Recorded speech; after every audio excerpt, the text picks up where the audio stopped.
বোলে কোনজন ঈশ্বৰদ্ৰোহী ধৰ্মক জানিয়া যিটো অধৰ্ম আচৰে শৌচাচাৰ সদাচাৰ নামানে জীৱনে নানা জ্ঞান থাকন্তে নাহিকে তাৰ লাভ বোলে পিতৃ পিতামহে নকৰিলে কেন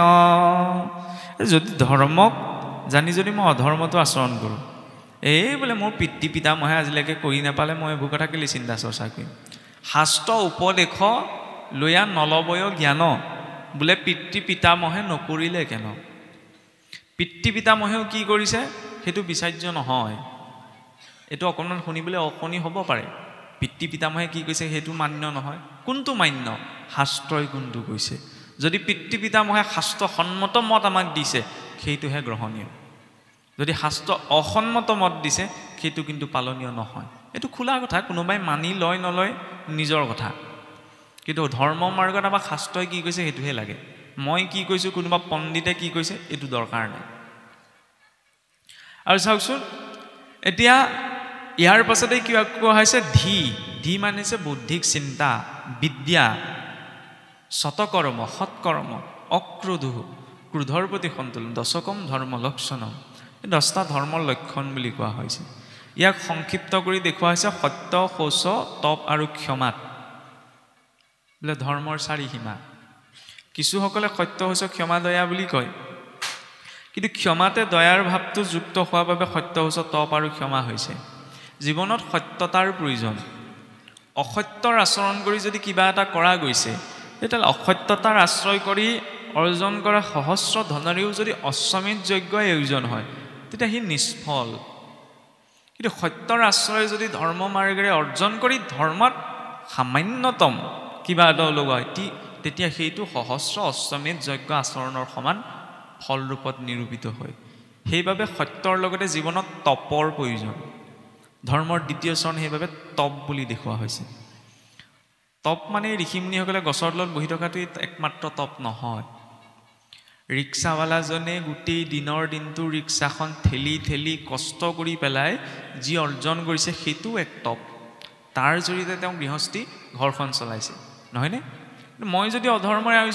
আচৰণ কৰোঁ অধৰ্মৰে কিবা এটা অৰ্জন কৰোঁ সেইটো তপ বুলি কোৱা হোৱা নাই সংসাৰত তাপিত হ'ব লাগিব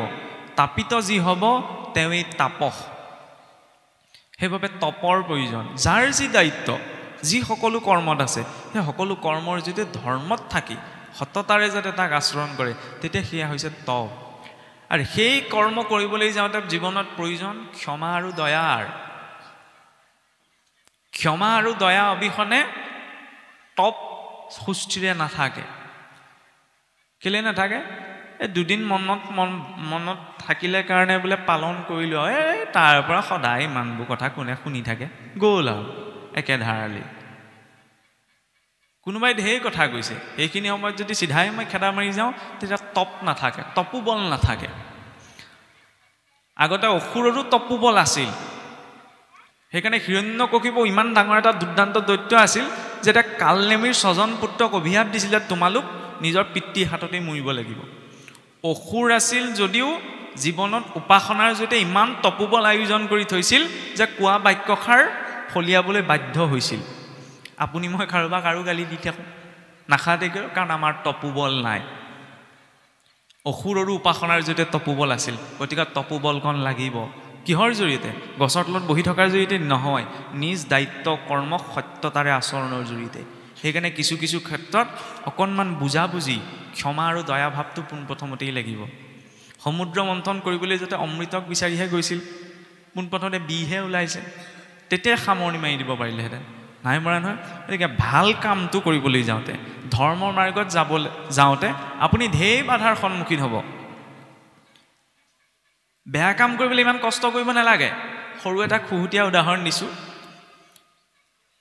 ঘৰত বোলে কাৰোবাৰ ঘৰত গাই এজনী আছে গাইজনী গাখীৰকণ বেছিয়ে তেওঁ ধৰি লওক গৃহস্থীখন চলাই আছে সৰু কথা এটা কৈছোঁ ৰাতিপুৱা সোনকালে উঠি তেওঁ গাখীৰ খীৰাব লাগিব নহয়নে গাখীৰ খীৰাই পেলাই ঘৰে ঘৰে গৈ গাখীৰ লাগিব নি বুলি সুধিবগৈ লাগিব আৰু তাৰ বিপৰীত দ্ৰব্য বনোৱাজনে বুজি পাইছে চাগে খুৰা বনোৱাজনে আকৌ ঘৰে ঘৰে সুধিবগে নালাগে নহয় আৰু জংঘলৰ মাজত থাকক সেইজন বিচাৰি যাব খোৱাজন সেইকাৰণে জীৱনত যদি ধৰ্ম বুলি আচৰণ কৰিম বুলি ভাবিছো তেতিয়ালে অন্তত ইমানকণ ধৈৰ্য লাগিব যে এই তাতকে অধৰ্ময়ে অপচন দিব এইটোতে বেছি লাভ আছে কিন্তু সেইখিনি বিচলিত হলে নহব সেইখিনি সময়ত নিজৰ ভিতৰত দয়াৰ ভাৱটো নিজৰ সময়ত ক্ষমাৰ ভাৱটো লাগিব কোনোবাই ঢেৰ কৈছে নাযাওঁচোন কোনোবাই ঢেৰ বুজাইছে ঢেৰ কিবা কিবি দেখুৱাইছে সেইফালে লাভ নাযাওঁ স্থিৰতাটো লাগিব আৰু তাৰ বাবে সেই স্থিৰতাটো কেতিয়া আহিব যেতিয়া জীৱনত শৌচাচাৰ থাকিব সেইবাবে ধৰ্মৰ চতুৰ্থটি চৰণ শৌচাচাৰকো দেখুওৱা হৈছে শৌচাচাৰ কিয় কাৰণ চাওকচোন শৌচাচাৰ দুটা স্তৰত আচৰণ হয় এটা হৈছে বাহ্যিক শৌচাচাৰ এটা আন্তৰিক শৌচাচাৰ শৰীৰত 9খনি দুৱাৰ আছে 2খন কাণ 2টি নাসাৰন্ধ্ৰ এখন মুখ গুহ্য দ্বাৰ আৰু লিংগ দ্বাৰ শৰীৰৰ বৰ্জনীয় দ্ৰব্য নিৰ্গত হয় গতিকে ইয়াৰ পৰিষ্কাৰৰ বাবে যিখিনি স্নান আদি কৰ্মৰ যদি আমি আচৰণ কৰোঁ এইখিনি বাহ্যিক শৌচাচাৰ আন্তৰিক শৌচাচাৰ বোলে বাহিৰটো শুদ্ধ হ'লেই নহ'ব নহয় অন্তৰখনতো শুদ্ধ হ'ব লাগিব অন্তৰ কেতিয়া শুদ্ধ হ'ব ভাল কথা আলাপ আলোচনাৰ জৰিয়তে অন্তৰলৈ ভাল চিন্তা ভাল কথা আহিব সেই আন্তৰিক শৌচাচাৰটো জীৱনত প্ৰয়োজন আৰু যদি এই বাহ্যিক আৰু আন্তৰিক শৌচাচাৰ দুইটা জীৱনত থাকে তেতিয়া তেওঁ জীৱনলৈ কি হ'ব ধৈৰ্য স্বভাৱতেই গুচি আহিব যদি ধৈৰ্য আহিছে তেওঁ জীৱনলৈ তপো আহিব আৰু সেই তপত সন্তুলন ৰক্ষা কৰি তেওঁ সত্য মাৰ্গত আগবাঢ়িবও পাৰিব সেইকাৰণে ভেটিটো ভালকৈ বনাই ল'ব লাগিব যদি ভেটিটো ভালকৈ বনোৱা নাযায় তেতিয়াহ'লে সেই জীৱই গতি পোৱাটো পথ প্ৰশস্ত নহয় এতিয়া এই শৰীৰত যি আত্মা হৈছে আত্মাৰ আকাৰৰ ক্ষেত্ৰত ক'বলৈ গৈ ভগৱানে কৈছে বোলে বালাগ্ৰ শত ভাগস্য শতধাকল পতস্যস্য চুলিৰ আগৰ 100 ভাগৰ 1000 ভাগৰ এভাগৰ সমান বোলে সূক্ষ্ম হৈছে আত্মা সেই আত্মাই এই শৰীৰটোক ধাৰণ কৰিছে এতিয়া শুনিবলৈ চালে অদ্ভুত ইমান ডাঙৰ এটা শৰীৰ চকুৰেও নমনো চুলিৰ আগৰ 1000 ভাগৰ এটা ভাগৰ সমান কিবা এটাই বোলে শৰীৰটো চলাই আছে কি সাধু কথা কৈ আছে আজি হেতু বিজ্ঞানে নেনো টেকনলজি বুলি কয় নেনো প্ৰযুক্তি বিজ্ঞানৰ জৰিয়তে সেইটো সম্ভৱ বুলি দেখুৱাই দিলে যে মানুহে চকুৰে নমনা সহস্ৰ গুণ সূক্ষ্মও যে কিছুমান যন্ত্ৰপাতি নিৰ্মাণ কৰিব পৰা যায় আজি বিজ্ঞানে সেইটো প্ৰমাণ কৰিলে তেতিয়াহ'লে আজিৰ পৰা 1000 বছৰ আগতে ভগৱানে যি আত্মাৰ আকাৰৰ কথা কৈ গৈছে সেইটো অমান্য হ'ব জানো নহয় কিছুসকলে আকৌ এইটো যুক্তিও দিয়ে যে আত্মাৰ ইতিমধ্যে প্ৰমাণ বোলে বৈজ্ঞানিকভাৱে হৈছিল 19ৰ দশকতে জাৰ্মান ইউনিভাৰ্চিটিত এটা পৰীক্ষা কৰা হৈছিল ব্যক্তি এজন বোলে মৰাৰ আগ মুহূৰ্তত স্ব ইচ্ছাৰে এটা বহুত ডাঠ কাছৰ কফিনত ভৰাই দিয়া হৈছিল আৰু বহুত হাই ৰেজলিউশ্যনৰ কেমেৰাই নিৰীক্ষণ কৰি থকা হৈছিল তাৰপিছত দেখা গৈছিল যে সেই ব্যক্তিজন মৃত হোৱাৰ পাছতে বোলে শৰীৰৰ পৰা কিবা পোহৰ এটা ওলাই গৈছে আৰু যেতিয়া মৃত ব্যক্তিজনৰ পাছত বোলে শৰীৰটোৰ ওজন জোখা হ'ল জুখিলত বোলে 20 গ্ৰাম কমি আহিলে আৰু তেতিয়া বিজ্ঞানীসকলে বোলে ভাৰতীয় লোকসকলৰ মাজত যি আত্মাৰ চিন্তা আছে এইটোৱে বোলে আত্মাৰ ওজন বোলে 20 গ্ৰাম আৰু সেই ৰশ্মি ৰূপত যিটো ওলাই গৈছিল সেইটো হৈছে আত্মা কিন্তু সেইটো ভুল তথ্য কিয় ভুল তথ্য কাৰণ গীতাই কৈছে কি আত্মাক কোনো গুণ দুখে স্পৰ্শ কৰিব নোৱাৰে কোনো ভৌতিকতাই আত্মাক জানিব পৰা নাযায় তেতিয়া আৰু হাই ৰেজলিউশ্যন কেমেৰা লগাওক তাত আত্মাক দেখাটো সম্ভৱ নহয় দ্বিতীয়তে আত্মাক যেতিয়া বায়ুৱে শুকুৱাব নোৱাৰে জলেৰে তিয়াব নোৱাৰে নহয়নে তেতিয়াহ'লে তাৰ ওজন কেনেকৈ থকাটো সম্ভৱ ওজনটো এটা ভৌতিক ৰাশিহে তাত যিটো দেখা গৈছিল সেইটো হৈছে কি সূক্ষ্ম শৰীৰ যিটো বিজ্ঞানে পিছত সাবটেল বডি বুলি ক'লে আৰু সেই সাবটেল বডিটোৰ ওপৰত এই শৰীৰটোৰ ওপৰত এটা শক্তিৰ আৱৰণ থাকে যিটো কোৱা হয় সৌৰা বুলি এই অৰাটো এনেকুৱা চাবচোন খোলাকৈ কৈছোঁ কিছুসকল আছে আপোনাৰ দেখিলে মনটো বেয়া লাগি আহে কিছুসকল আছে দেখিলে মনটো ভাল লাগি যায় নহয় কাৰণ সেই ব্যক্তিজনৰ ভিতৰত থকা গুণ বৈশিষ্ট্যখিনি সেই বাহ্যিক শৰীৰটোৰ ওপৰত এটা বৈজ্ঞানিক দৃষ্টিৰে এইটো কি কোৱা হ'ব ইলেক্ট্ৰমেগনেটিক ফিল্ড এখন মানে বৈদ্যুতিক চুম্বকীয় এখন ক্ষেত্ৰ থাকে প্ৰত্যেকৰ শৰীৰটোৰ ওপৰত যদি হাই ৰেজলিউশ্যন কেমেৰাত পৰীক্ষা কৰা যায় আপোনাৰ মোৰ শৰীৰটোৰ ওপৰত এটা শক্তিৰ আৱৰণ আছে আৰু সেই শক্তিৰ আৱৰণটো ব্যক্তিজনৰ ভিতৰত যিমানেই ধনাত্মক চিন্তা চৰ্চা থাকে সিমানে ধনাত্মকভাৱে সেই অৰাটো নিৰ্মাণ হয় আৰু যদি ব্যক্তিজন যদি কিছুমান ঋণাত্মক চিন্তাৰ মাজতে নিজক ৰাখে তেতিয়াহ'লে সেই ব্যক্তিজনৰ অৰাটোৰ নিগেটিভ ঋণাত্মক হৈ যায় আৰু ফলত সেইকাৰণে কি কোৱা হয় আমাৰ যে কোৱা হয় এটা দৰ্শন আছে চাওকচোন বহুত চিন্তা চৰ্চা কৰি কিছুমান নীতি নিয়ম বনোৱা হৈছিল যে সকলোৰে আগত মূৰ নুদুৱাবা সকলোৰে চৰণ স্পৰ্শ নকৰিবা কিয়ৰ চৰণ স্পৰ্শ কৰিবা আমি আমাৰ এইটো ভাৱ যে চৰণ স্পৰ্শ কৰি তেওঁক ভক্তি জনোৱা হৈছে নহয়নে কিন্তু সকলোৰে চৰণ স্পৰ্শ কৰিব নালাগে কাৰণ প্ৰতিজন ভক্তৰ ভগৱন্ত ক'ত আছে সহস্ৰদল পদ্মত এই ব্ৰহ্মৰন্ধ্ৰত ঈশ্বৰৰ স্থান গতিকে যাকে পাই তালৈ ভাৱ ভক্তি দেখুৱালে তেওঁৰ ওচৰতে নিজৰ ইষ্ট সমৰ্পণ কৰিম নি সেইটো হ'ব নালাগে সেইকাৰণে সকলোৰে ওচৰত শিৰ দুৱাবও নালাগে এইটো কথা বেলেগ কোনোবাই ব্যক্তিগতভাৱে কাৰোবাৰ প্ৰতি শ্ৰদ্ধা জনাইছে সেইটো কথা বেলেগ কিন্তু এনেকুৱাটাও চিন্তা আছে ঈশ্বৰৰ স্থান হয় সকলোৰে বাবে নহয় আৰু দ্বিতীয়তে চাওকচোন এই শৰীৰটোৰ ওপৰত যিটো অৰা আছে অৰ্থাৎ শক্তিৰ আৱৰণ সেই শক্তিৰ আৱৰণটো ক'ৰ পৰা প্ৰভাৱিত হয় ব্যক্তিজনে কি কৰ্ম কৰিছে যেনেদৰে প্ৰকৃতিত 3 গুণ আছে কৰ্মওটো 3 প্ৰকাৰ আছে সেইবাবে এতিয়া কৰ্মযুগৰ আৰম্ভণিতে অৰ্জুনে কৈছে যদি কামেই যদি কৰিব লাগে তুমি আকচোৱা লেকচাৰ কেলে দিলা আত্মাৰ কথা ক'লা যে ধনু ধৰি যুদ্ধ কৰিব লাগে আত্মাৰ ইমান জ্ঞানবিলাক কাৰণ বিনা কৰ্মত বিনা জ্ঞানত যদি কৰ্ম আচৰণ কৰা হয় তেতিয়াহ'লে সেই কৰ্মটো ভাল কামটো বেয়া ফল দিব পাৰে কিয় উদাহৰণ হৈছে স্বয়ং ব্ৰহ্মাদেৱ যেতিয়া নাৰায়ণে প্ৰথম তেওঁক প্ৰকট কৰি ক'লে যে তুমি সৃষ্টিৰ কৰ্ম কৰা ব্ৰহ্মাদেৱে সৃষ্টি কৰ্ম কৰিবলৈ লাগি কি সৃষ্টি কৰি পেলালে পঞ্চপৰ্বা অবিদ্যা তম মোহ তামিশ্ৰ অন্ধতামিশ্ৰ মহামোহ এই ব্ৰহ্মাদেৱে ভাবিছে যে ঈশ্বৰে মোক সৃষ্টি কৰিবলৈ দিলে হয় কিন্তুচোন মই অবিদ্যাহে সৃষ্টি কৰি পালোঁ ভাল সৃষ্টি কেনেকৈ কৰিম সেইটোকে ভাবি তেতিয়া ঈশ্বৰক বোলে তেওঁ চিন্তা কৰিছে এতিয়া চাওকচোন ব্ৰহ্মাদেৱৰ সাধন আছিল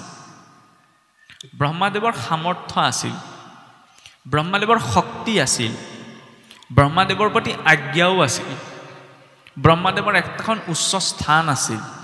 কিন্তু ইমানখিনি থকাৰ পাছতো যেতিয়ালৈকে সঠিক মাৰ্গদৰ্শন এটা পোৱা নাই তেতিয়ালৈকে কিন্তু প্ৰজাপতি ব্ৰহ্মাই ভাল প্ৰজা সৃষ্টি কৰিব পৰা নাই ইয়াৰ পিছতে নাৰায়ণক যেতিয়া তেওঁক ধ্যান কৰিছে নাৰায়ণে যেতিয়া চতুশ্লোকী ভাগৱত দিছে তেতিয়া সেই নাৰায়ণৰ মাৰ্গদৰ্শন অনুসাৰে তেওঁ প্ৰজা সৃষ্টি কাম কৰিছে গতিকে ব্যক্তি জীৱনতো কাৰোবাৰ সামৰ্থ্য থাকিব পাৰে কাৰোবাৰ শক্তি থাকিব পাৰে কাৰোবাৰ জ্ঞানো থাকিব পাৰে কাৰোবাৰ বহু উচ্চ স্থানো থাকিব পাৰে কাৰোবাৰ বহু উচ্চ সাধনো থাকিব পাৰে কিন্তু যেতিয়ালৈকে এটা সঠিক মাৰ্গদৰ্শনত যোৱা নহয় তেতিয়ালৈকে এই পাঁচটা বস্তু থকাৰ পাছতো কিন্তু তেওঁ তাৰ পৰা ভাল ফলটো পাব নোৱাৰে সেইবাবে অৰ্জুনক প্ৰথমতে কি দিছে মাৰ্গদৰ্শনৰ বাবে জ্ঞান যাতে তুমি শৰীৰটোক আগত ৰাখি কামখিনি নকৰা তুমি দেখিছা শৰীৰটোক কিন্তু তাৰ আন্তৰিক আত্মাক চিন্তা কৰি আত্মাৰ সাক্ষাৎকাৰ লাভ কৰি যাতে কৰ্ম কৰা এইটো মনুষ্য জীৱনতো প্ৰয়োজন আপোনাৰ মোৰ জীৱনত কেনেকৈ গৃহস্থী ঘৰখনত যদি স্বামীয়ে নিজৰ পত্নীয়ে নিজৰ স্বামীক ল'ৰা ছোৱালীয়ে যদি নিজৰ পিতৃ মাতৃক আৰু পিতৃ মাতৃয়ে যদি নিজৰ ল'ৰা ছোৱালীক অধিকাৰটো নেদেখুৱায় এইটো চিন্তা কৰে যে সকলো ঈশ্বৰৰ অংশ তেতিয়াহ'লে ভুল বুজাবুজি কেতিয়াও নাহে নহয়নে কাৰণ মই অধিকাৰটো দেখুৱাই মোৰ পত্নী মোৰ স্বামী মোৰ ল'ৰা ছোৱালী মোৰ পিতৃ মাতৃ শুনিবই লাগিব কৰিবই লাগিব এই বাধ্যবাধকতাটো কেতিয়াবা নাহে এই বাধ্যবাধকতাটো নাহিলেই বুজাবুজিৰ মাজেৰে সংসাৰখন পাৰ হয় বাধ্যবাধকতাটো আহিলে কি হয় সকলোৰে মনবিলাক একেই নহয় ভুল বুজাবুজি আহিবও পাৰে সমাজতো কেতিয়াবা তেনেকুৱা দেখা যায় ভুল বুজাবুজি আহিলে সমন্বয়টো ৰক্ষা কৰিবলৈ অকণমান অসুবিধা হৈ পৰে সেইবাবে প্ৰথমতেতো জ্ঞান অৰ্জুনকো দিছে যে তুমি যুদ্ধ কৰা ইয়াত পিতৃ মাতৃ ভাতৃ গুৰুবৰ্গ এইবিলাক তুমি চিন্তা ত্যাগ কৰা নিজৰ দায়িত্ব পালন কৰা শুভাশুভ ফলদাতা মইহে চিন্তা এটা কৰিবা যে তুমিও আত্মা তেওঁলোকো আত্মা গতিকে আত্মাই আত্মাৰ অৰ্থে কৰ্ম কৰিছে সেইবাবে প্ৰথমতে জ্ঞান ইয়াৰ পাছতে আহিছে কৰ্মযোগৰ কথা এতিয়া চাওকচোন কৰ্ম বুলি ক'লে আমি কি বুজো বোলে শৰীৰৰ বাক্য সমে মনে যি আচৰে তাকেহে বোলয় কৰ্ম জানিবা নিশ্চয় যে শৰীৰ বাক্য আৰু মন এই তিনিওটাৰে আচৰণ কৰা যিকোনো ক্ৰিয়াই হৈছে কৰ্ম। হাতে কামে কৰাটোৱে কেৱল কৰ্ম নহয়, কৰ্মৰ সংস্কাৰ এই তিনিওটাৰ পৰা আহে। সেইকাৰণে বাৰে প্ৰতি আমাৰ প্ৰসংগনা হয় যে কায় মনোবাক্যে, কায় মনোবাক্যে, কায় মানে হৈছে শৰীৰটো, হয়নে? বাক্য মানে যে মুখেৰে কি কোৱা গৈছে আৰু মনটোৱে কি চিন্তা কৰা গৈছে। মই হাতেৰে যদি ভাল কাম কৰিছোঁ, মুখেৰেও মই ভাল কথা কৈছোঁ, মনেৰে যদি বেয়াটো চিন্তা কৰোঁ, সেইটো কিন্তু ভুগিব লাগিব। মই ধৰ্মৰ ক্ষেত্ৰখনলৈ আহি মুখেৰে ভাল কথা কৈছোঁ, হাতে কামেও বহুত ধাৰ্মিক কাম কৰিছোঁ, কিন্তু মনটোৱে যদি বিষয় চিন্তা কৰা গৈছে, তেতিয়াহ'লে কি কোৱা হৈছে যে ইন্দ্ৰিয়ানি সংযম্য আচিত মনসা স্মৰণ ইন্দ্ৰিয়াৰ্থান বিমূঢ়াত্মা মিথ্যাচাৰস উচ্যতে। মিথ্যাচাৰ এফালে চাবলৈ গ'লে নিজৰ হাত দুখনক নিয়ন্ত্ৰণ কৰিব পাৰি, মুখখনকো নিয়ন্ত্ৰণ কৰিব পাৰি, মনটোক আকৌ নিয়ন্ত্ৰণ কৰিব নোৱাৰি নহয়। তেতিয়া অৰ্জুনেও কৈছে যে তুমি মনটোক যদি স্থিৰ কৰি কামটো কৰিবলৈ কৈছা, কাৰণ বিনা একাগ্ৰতাত মনটো স্থিৰ নহয়, হয়নে? একাগ্ৰতাটো লাগিব। একাগ্ৰতাটো ক'ৰ পৰা আহিব? মনৰ সেই একাগ্ৰতাটোৰ স্থিতি আহিব আমি যি আচৰণ কৰা সেই ক্ৰিয়াটো শুদ্ধতাৰে শুদ্ধ মাৰ্গত থাকি কৰিছোঁ নে নাই কৰা। কাৰণ কৰ্মৰ গহন গতি।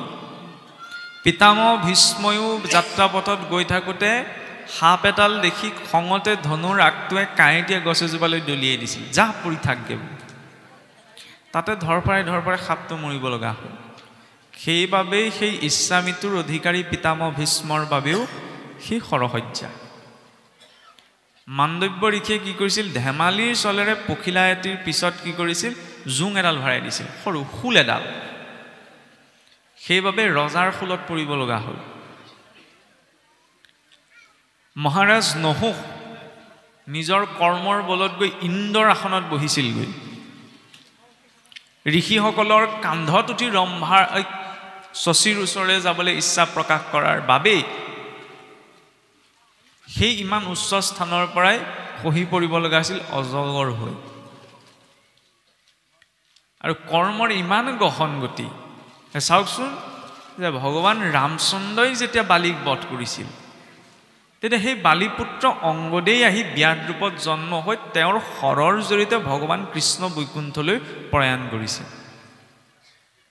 কৰ্মৰ গতি ইমান সূক্ষ্ম যে বসুদেৱ দৈৱকীও 14 বছৰ কাল পুত্ৰ স্নেহৰ পৰা বঞ্চিত হৈছে, পূৰ্বকালত এজন পুত্ৰক নিজৰ পিতৃ মাতৃ স্নেহৰ পৰা বঞ্চিত কৰাৰ বাবে, হয়নে? কৰ্মৰ ইমান সূক্ষ্ম গতি যে ভগৱন্তই নিজে কৈছে বৈকুণ্ঠৰ স্থানৰ অধিকাৰী হৈছে জয় বিজয় য়দ গত্বান নিবৰ্তন্তে। যি স্থানলৈ জীৱ এবাৰ গ'লে আকৌ বোলে সংসাৰলৈ আহিব নালাগে, কিন্তু সেই স্থানৰ পৰা জয় বিজয় খহি পৰিছে। কিয়? জীৱনত আত্মসন্মানটো লাগে। যেতিয়া নিজৰ আত্মসন্মানটো থাকে, তেতিয়া ব্যক্তিজন সচেতন হয় কি কৰিব লাগে, কি কৰিব নালাগে, কি খাব লাগে, কি খাব নালাগে, কি ক'ব লাগে, কি ক'ব নালাগে, এইকেইটাৰ প্ৰতি। আৰু মূলতঃ কৰ্মৰ সংস্কাৰ এই তিনিওটাৰ পৰা আহে, অন্ন বাক্য ব্যৱহাৰ।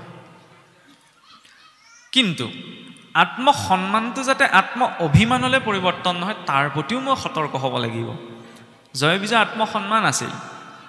কিন্তু আত্ম অভিমানলৈ পৰিৱৰ্তন হৈ পৰিল। চাৰিদ্ৰ গৈ উপস্থিত হ'লগৈ, সেইকাৰণেতো অপমান কৰিলে, আত্ম অভিমানী হৈ পৰিল, সেইকাৰণে খহিব লগা হৈছে। আমিতো সাধাৰণ মনুষ্য, তেল জীৱনত কিমান সতৰ্কতা লাগিব। গীতাৰ জ্ঞান অৰ্জন কৰিবলৈ যাওঁতে প্ৰথমতে আমি শিষ্য হ'ব লাগিব। অৰ্জুন শিষ্য হৈছে কাৰণে পাইছে, নহয়নে? এতিয়া শিষ্যজনৰ ভিতৰত বোলে 5টা লক্ষণৰ প্ৰয়োজন। বক দৃষ্টি, কাক চেষ্টা, শ্বান নিদ্ৰা তথৈবচ, অল্পাহাৰী গৃহত্যাগী পঞ্চতৈ শিষ্য লক্ষণ। বক দৃষ্টি, বক মানে হৈছে বগলী, বগলীৰ নিচিনা দৃষ্টি। পানীতে থাকিব, পানীত বিভিন্ন শৈচয় হৈ থাকিব, কিন্তু বগলীতে শৈচয়বিলাকত দৃষ্টি নিদিয়ে, নিজৰ চিকাৰটোৰ ওপৰতে দৃষ্টি। গতিকে ধৰ্ম মাৰ্গটো আজি চাওকচোন, অসমখনতে ধৰ্মৰ মাৰ্গত কিমান হুলস্থুল হৈ আছে,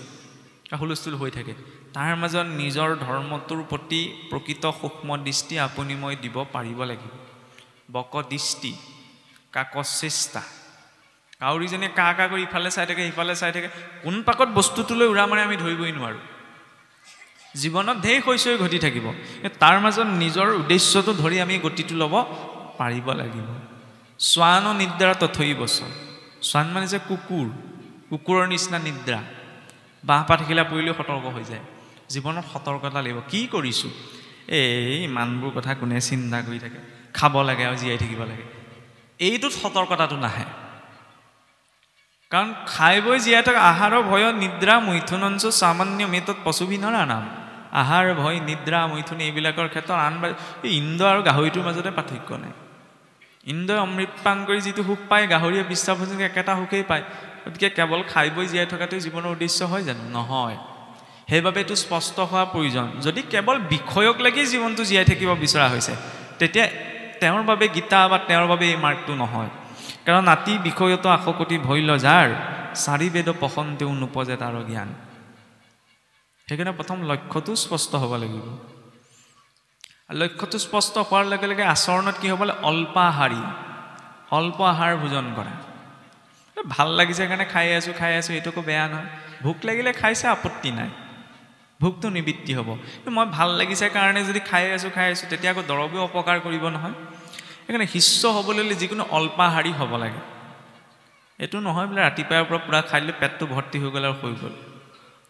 অধিক আহাৰে আলস্য আনে,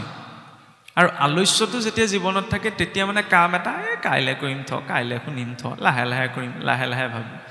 এইটো তমোগুণৰ প্ৰভাৱত হয়। সেইকাৰণে ভোজন অল্পতেই হ'ব লাগে। ভোজন আয়ুৰ্বেদৰ সিদ্ধান্ত অনুসৰি যাতে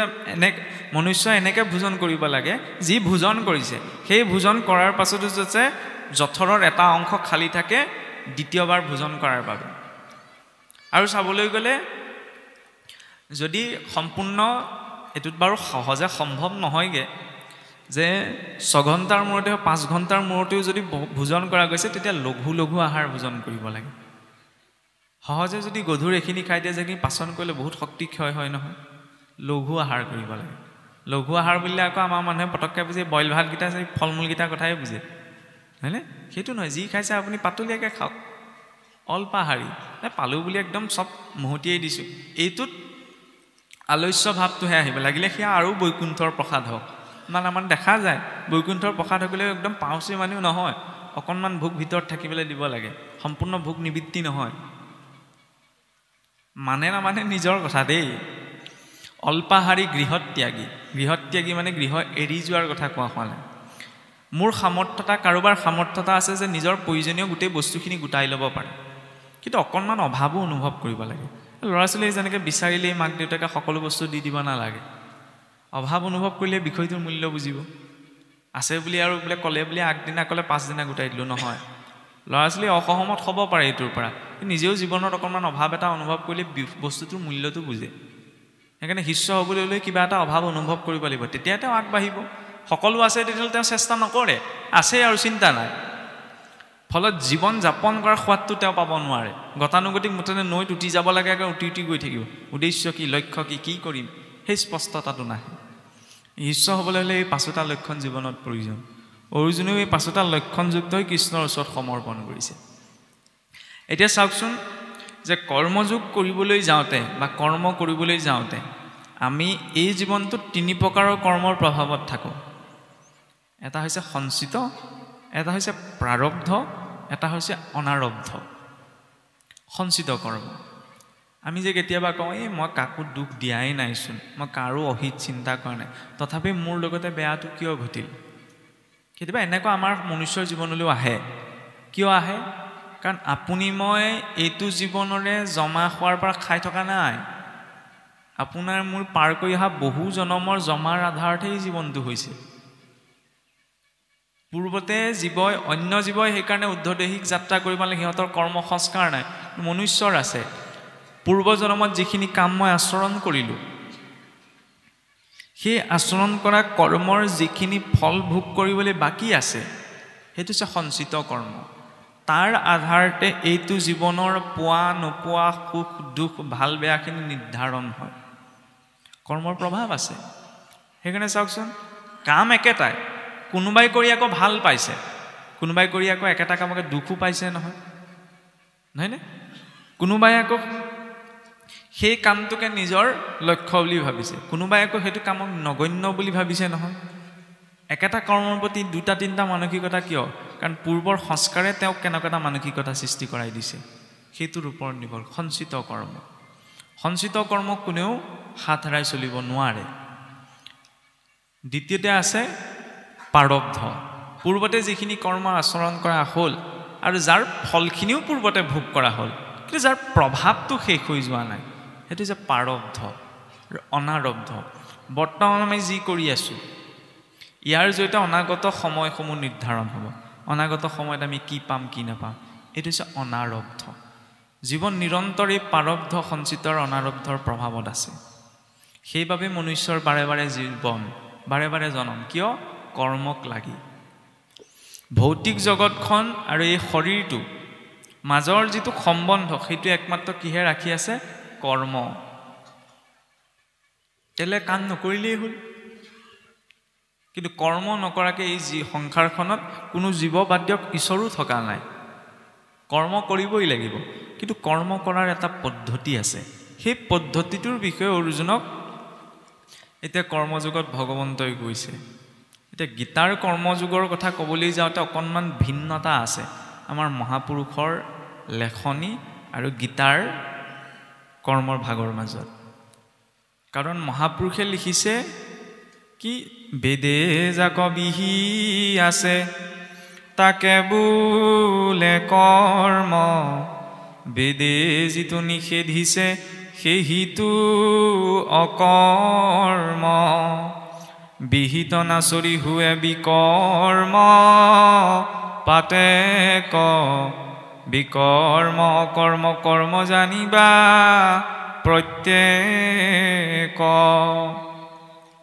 বেদে যিখিনি ক্ৰিয়াৰ বিধান দিছে সেইখিনি বোলে কৰ্ম আৰু বেদে যিটো কাম নকৰিবলৈ কৈছে সেইটো হৈছে অকৰ্ম আৰু বিহিত কথাটো জনাৰ পাছত যদিও মই যদি নকৰিবলগীয়াটোকে কৰোঁ সেইটো কৈছে বিকৰ্ম বুলি কিন্তু গীতাত বিকৰ্ম অকৰ্ম কৰ্মৰ সংজ্ঞাটো বেলেগ গীতাত কৰ্ম বুলি কাক কোৱা হৈছে যেতিয়া উদ্দেশ্য এটা লৈ শাস্ত্ৰবিহিত কৰ্ম আচৰণ কৰা যায় সেইটো হৈছে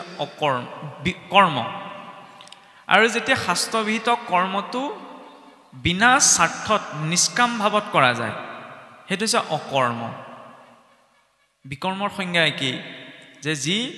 যিটো কাম কৰিব লাগে সেই কথাটো জনাৰ পাছত যদি কামটো কৰা নাই তেতিয়াহ'লে তেওঁক বিতৰ্ক পাপে বোলে পায় এতিয়া জীৱনত আমি কি কৰিব লাগে গীতাৰ দৃষ্টিৰে বিকৰ্ম কৰ্ম মানে কি উদ্দেশ্যটো লৈ ধাৰ্মিক কাম এটাও জীৱৰ বন্ধনৰেই কাৰণ যদি ধাৰ্মিক ক্ষেত্ৰখনত থাকি বহু পুণ্য কৰ্ম কৰা হৈছে সেইটো বন্ধন কেনেকৈ বন্ধন পাপ হ'লে যে বন্ধন সেইটোতো আমাক কোনেও বুজাব নালাগে কিন্তু পুণ্যও বন্ধনৰ কাৰণ জীৱনটোত যদি তেওঁ বহু ধৰ্ম কৰিলে ধৰ্ম কৰাৰ পিছত পুণ্য চেকপাতখনলৈতো স্বৰ্গলৈকে যাব হয়নে স্বৰ্গত আকৌ পুণ্য যদি শেষ হ'ব আকৌতো ইয়ালৈকে আহিব লাগিব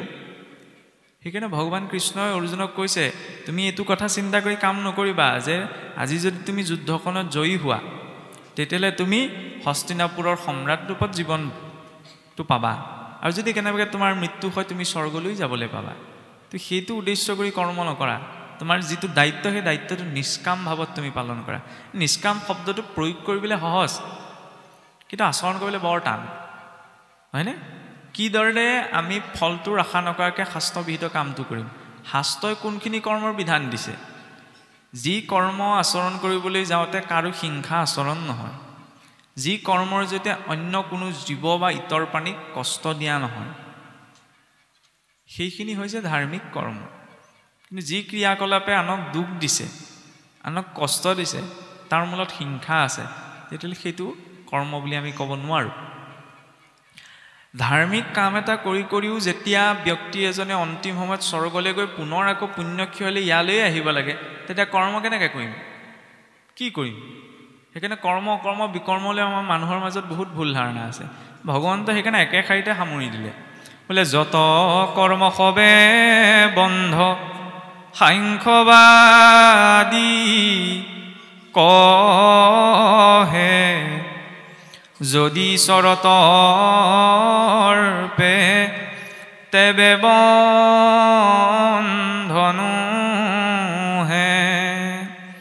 আমি যি কামেই নকৰিছোঁ কিয় সকলো বন্ধনৰ কাৰণ কিন্তু সেই কৰ্মখিনি যদি ঈশ্বৰক অৰ্পণা কৰি কৰা হয় তেতিয়াহ'লে কি বন্ধন সৃষ্টি কৰিব নোৱাৰে যেনেকৈ আজি কিবা এটা কাম যদি মই গাঁওখনত কিবা এটা কাম কৰি নিজেই কৰিবলৈ যাওঁ তেতিয়া হয়তো মোৰ কামটোৰ প্ৰতি কোনোবা দুই এজনৰ আপত্তিও কিবা এটা থাকিব পাৰে স্বাভাৱিক কথা কিন্তু যদি মই কওঁগৈ যে মই কাৰ হৈ কাম কৰিবলৈ আহিছোঁ বোলে ডিচিৰ হৈ পেলাই বোলে PM-ৰ হৈ পেলাই কাম কৰিবলৈ তেতিয়া কোনো বাধা নিদিয়ে সেইকাৰণে কি কৰিছে কামবিলাক নিজৰ দায়িত্ববিলাক পালন কৰা দায়িত্ববিলাক এৰিবলৈ কোৱা নাই দায়িত্বটো ঈশ্বৰক অৰ্পণা কৰি কৰা কাৰণ তোমাৰ কেপাচিটিত মই মোৰ কেপাচিটিত এই কামটো কৰিবলৈ পাৰি ঈশ্বৰে বিচাৰে কাৰণে সেইকাৰণে পোৱা হৈছে নহ'লেতো নিজ ইচ্ছাৰে আমি উশাহ নিশাহ এটা ল'বলৈ সামৰ্থ্যৱান নহয় গতিকে সেই দায়িত্বটো ঈশ্বৰ প্ৰদত্ত জীৱনত যি কৰিবলৈ পোৱা গৈছে সেইটো যদি ঈশ্বৰ প্ৰদত্ত বুলি ভবা যায় তেতিয়াহ'লে তেওঁ বাৰু সেই কামটোৱে বেয়া কিবা এটা কৰিব পাৰিবনে বেয়া চিন্তা এটা কৰিব পাৰিবনে নিজৰ লাভালাভৰ কথা চিন্তা কৰিব পাৰিবনে নোৱাৰে কাৰণ সেয়া ঈশ্বৰ প্ৰদত্ত দায়িত্ব হয় ব্ৰহ্মাক যিদৰে সৃষ্টিৰ দায়িত্ব ঈশ্বৰে প্ৰদান কৰিছে আজি এইখন জগতত আপুনি মই জীৱনত যি পাইছোঁ ঈশ্বৰ প্ৰদত্ত তেতিয়াহ'লে সেই দায়িত্বটোৰ প্ৰতি সম্পূৰ্ণ কৰ্মনিষ্ঠাটো জাগি উঠিব আৰু সেই সিদ্ধান্তটোৰ জৰিয়তে কৰ্মটো সঁচাৰ ৰূপত আচৰণ কৰাত সুবিধা হ'ব সেই কৰ্ম কৰাৰ বাবে পাঁচোটা বিষয়ৰ প্ৰয়োজন যে কিদৰে তেওঁ নিষ্কাম ভাৱত নিজৰ দায়িত্বখিনি পালন কৰিব অধিষ্ঠানম তথা কৰ্তা কৰণম্য পৃথক বিধম বিবিধাস্য পৃথক চেষ্টা দৈৱ শৈৱাত্ম পঞ্চম অধিষ্ঠানম তথা কৰ্তা কিবা এটা কামত সফলতা লাভ কৰিলে পোনপ্ৰথমতে কি প্ৰয়োজন অধিষ্ঠান ব্যক্তিজনৰ কামটো যিজনে কৰিব তেওঁ নিজৰ স্থিতিটো কি ছাত্ৰজনে যদি নিজৰ স্থিতিটোৰ কথা গমেই নাপায় বিদ্যালয় স্কুল কলেজলৈ কেলৈ গৈছোঁ শিকিবলৈ বা পঢ়িবলৈ সেইটো যদি গম নাপায় টাইম পাছ বোলে যাব লাগে কাৰণে গৈ আছোঁ তেতিয়াহ'লে সেই শিক্ষাই কাম নিদিয়ে সেই গৈ থকাতে গতানুগতিক ধাৰাতে জীৱনত প্ৰভাৱ নেপেলায় সেইকাৰণে প্ৰথম অধিষ্ঠানম তথা কৰ্তা প্ৰথম অধিষ্ঠান কি কামটো দ্বিতীয়তে কৰ্তাজনৰ নিজৰ স্থিতিটো নিজেই তেওঁ বিচাৰ কৰিব লাগিব লক্ষ্যটো ডাঙৰ লৈ লোৱা ডাঙৰ কথা নহয় যে মই আমুক হ'ম তামুক হ'ম আমুক কৰিম তামুক কৰিম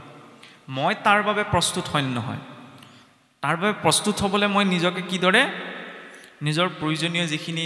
জ্ঞানেই হওক শিক্ষাই হওক অৰ্হতাই হওক কেনেদৰে মই গোটাম সেইকাৰণে নিজৰ স্থিতিটো বিশ্লেষণ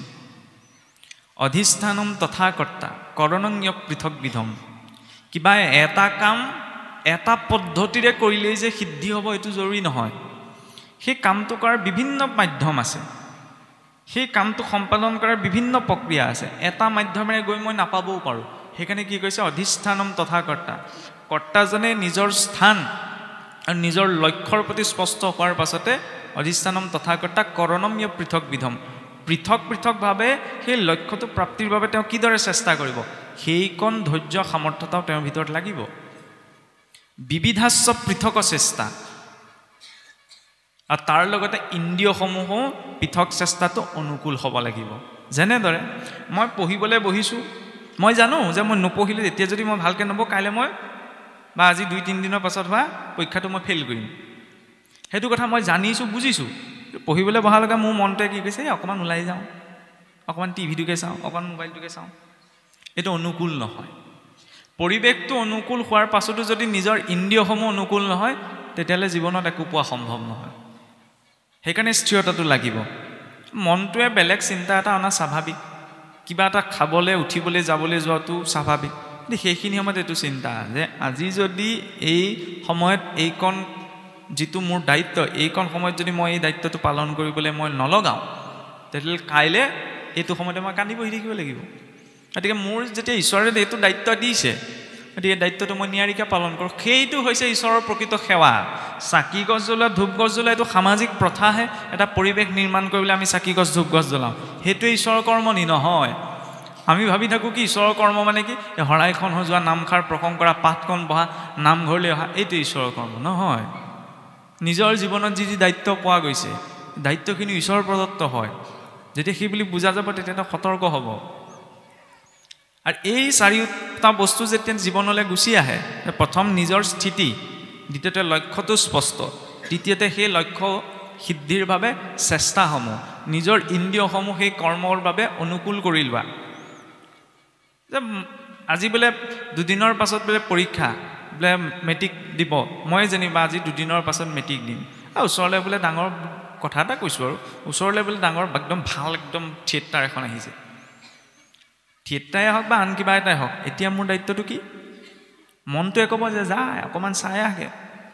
টিভিত ভাল কিবা প্ৰগ্ৰেম এটা দিছে বোলে চাই লয় একো নহয় আধা ঘণ্টা চালে একো নহয় বহিলে মনটোৱে সেইটো ক'ব সেইটো কোনো ডাঙৰ কথা নহয় কাৰণ এই মনটো ইমান সহজে নিয়ন্ত্ৰণ কৰিব কিন্তু সেইখিনি সময়ত নিজৰটো চিন্তা লাগিব নহয় এইটো সময়ত মই পঢ়োঁ সেইখিনি পাছতো পাম সেইবাবে আমি চাওকচোন মানুহৰ প্ৰবৃত্তিটো কেনেকুৱা আমাৰ মানুহবিলাকক সকলোতে স্বাধীনতা লাগে স্বাধীনতাৰ কাৰণে আজিও মানুহবিলাকে হুলস্থুল কৰি থাকে দেখিছেনে মাটি ভেটি লৈ পেলাই সকলোকে স্বাধীনতা লাগে কিন্তু বাহ্যিক স্বাধীনতাটো স্বয়ং ঈশ্বৰে আহি প্ৰদান কৰিলেও যদি আন্তৰিকভাৱে স্বাধীন হোৱা নাযায় তেতিয়াহ'লে তেওঁ বাহ্যিক স্বাধীনতাই কাম দিব নোৱাৰে কেনেকৈ পৰাধীনতাৰ আটাইতকৈ ডাঙৰ পৰাকাষ্ঠা কি এতিয়া মই সহজে আপোনাৰ তলত কাম কৰিবলৈ মই বেয়া পাম কেলৈ কাম কৰিম মই লোকৰ আণ্ডাৰত এইটো মানুহৰ সহজ প্ৰবৃত্তি মই বেলেগৰ কথা কেলৈ শুনিম এইটো এতিয়া বাহ্যিক জগতখনত আমি প্ৰয়োগ কৰি থাকোঁ এইটো নিজৰ আন্তৰিক জগতখনত প্ৰয়োগ হ'ব লাগে মালিক কোন জীৱাত্মা আৰু এই মালিকৰ চাকৰসমূহ কি এই নাক কাণ চকু মোৰ যত যিমান ইন্দ্ৰিয় এতিয়া মালিকৰ মতে চাকৰ চলিব লাগে নে চাকৰৰ মতে মালিক চলিব লাগে